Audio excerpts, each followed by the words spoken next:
Maharani menjelaskan, menurutnya tunjangan rumah senilai 50 juta rupiah per bulan sudah sesuai dengan harga sewa rumah di sekitar Jakarta. Saat ini tidak ada kenaikan gaji. Yang ada perubahan adalah sekarang semua anggota DPR tidak mendapat rumah jabatan di Kalibata, karena semua rumah jabatan yang di Kalibata dan satu lagi di mana?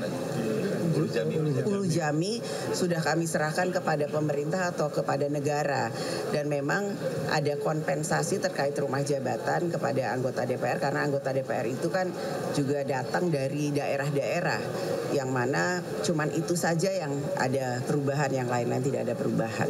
Itu sudah dikaji dengan sebaik-baiknya sesuai dengan kondisi ataupun harga yang ada di Jakarta, karena kan kantornya ada di Jakarta. Kenaikan gaji anggota DPR yang sudah selangit wajar saja jika menuai banjir kritik.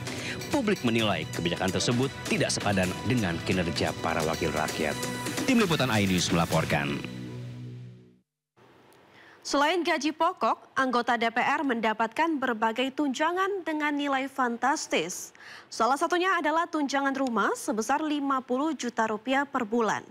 Di mana per bulan anggota DPR bisa mengantongi pendapatan lebih dari 100 juta rupiah.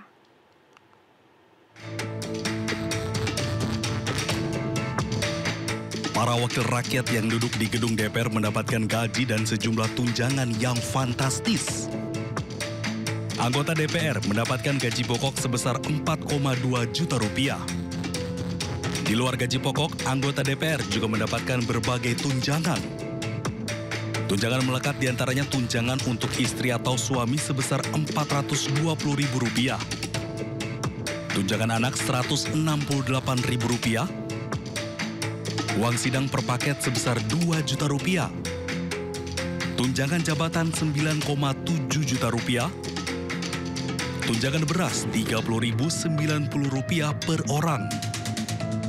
Tunjangan PPH mencapai Rp2.699.813. Selain itu, anggota DPR juga mendapatkan tunjangan lain yang meliputi tunjangan kehormatan sebesar Rp5.580.000. Tunjangan komunikasi sebesar Rp15.554.000.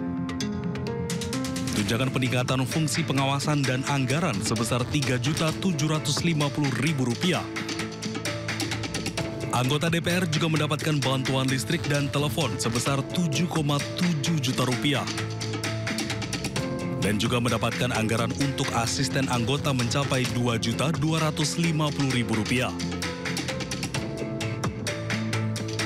Dan saat ini, anggota DPR juga mendapatkan tunjangan rumah sebesar Rp50 juta per bulannya. Dengan demikian, total pendapatan per bulan anggota DPR RI mencapai Rp104.051.903.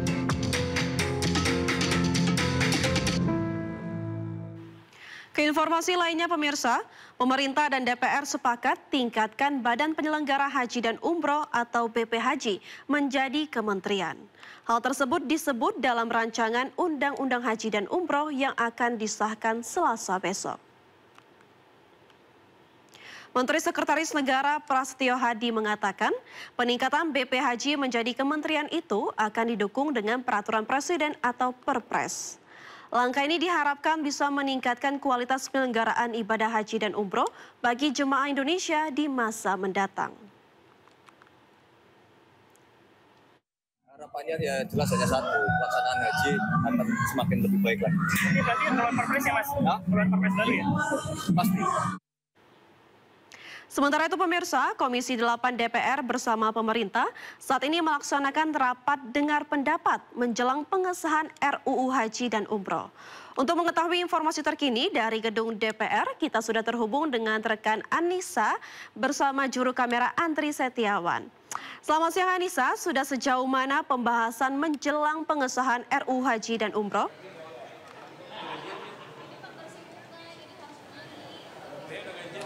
Ya, Vina dan juga pemirsa, hari ini Komisi 8 bersama pemerintah akan memberikan pandangan begitu ya dari masing-masing fraksi yang ada di Komisi 8 ini mengenai revisi Undang-Undang Haji yang rencananya akan disahkan esok pada hari Selasa. Salah satunya yaitu dengan menaikkan status Badan Penyelenggara Haji menjadi Kementerian Haji dan Umroh. Vina, menurut informasi yang kami dapatkan juga bahwa pembahasan yang akan dibahas nantinya di rapat pada pagi hari ini mengenai revisi Undang-Undang Haji dan Umroh. Ini akan dibahas bersama pemerintah. Di antaranya tadi saya sudah melihat secara langsung ada perwakilan dari Menteri Hukum yaitu Supratman Andi, sampai ada wakil BP Haji yaitu Dhanil Simanjuntak juga turut serta dalam rapat yang digelar pada pagi hari ini. Di mana setiap perwakilan fraksi nantinya juga akan menyampaikan begitu pandangan mereka dan akan mengambil keputusan mengenai RUU perubahan Undang-Undang Haji dan Umroh. Selain itu juga mengenai pembentukan Kementerian Haji dan Umroh ini, kami juga sempat mewawancarai salah satu anggota fraksi dari Golkar begitu, dari Komisi 8 yang menyatakan bahwa pembentukan dari Kementerian Haji dan Umroh ini diharapkan ke depannya akan lebih baik dan tidak ada catatan lagi. Demikian laporan sementara dari gedung DPR. Saya kembalikan kepada Vina yang ada di studio. Baik, terima kasih Anissa atas laporannya langsung dari gedung DPR Jakarta dan selamat bertugas kembali.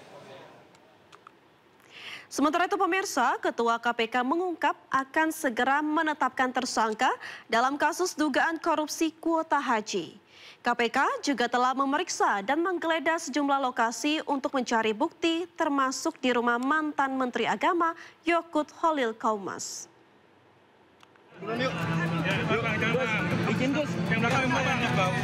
Komisi Pemberantasan Korupsi terus bergerak cepat untuk mengumpulkan bukti dalam kasus korupsi kuota haji di era Menteri Agama Yakut Khalil Qaumas.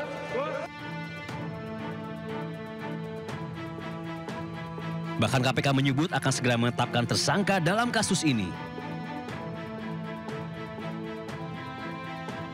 Sebelumnya KPK telah geledah kantor Kementerian Agama dan rumah mantan Menteri Agama Yakut Khalil Qaumas. KPK juga telah memeriksa mantan Menteri Agama itu. KPK juga berencana memanggil sejumlah pihak yang diperlukan penyidik termasuk saksi dari jemaah haji khusus. Pemanggilan terhadap semua saksi tentu tergantung kebutuhan dari penyidik. KPK terbuka untuk memanggil siapa saja yang diduga mengetahui konstruksi perkara ini dan dapat membantu membuka dan membuat terang dari penanganan perkara ini. Ada nama yang boleh di-spill, Bang? Beberapa? Ya, belum bisa kami sampaikan. Untuk update pemeriksaan saksi dalam tahap penyidikan, kami secara rutin akan share ke teman-teman. Dugaan korupsi kuota haji telah naik penyidikan. KPK menjelaskan ada dugaan penyelewengan dalam pembagian kuota haji khusus dan kuota haji reguler.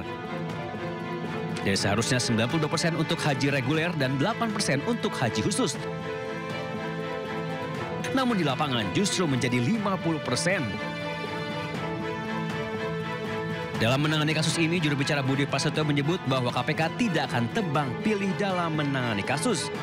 KPK juga akan memanggil semua saksi sesuai kebutuhan penyidik termasuk Joko Widodo yang saat itu menjadi presiden.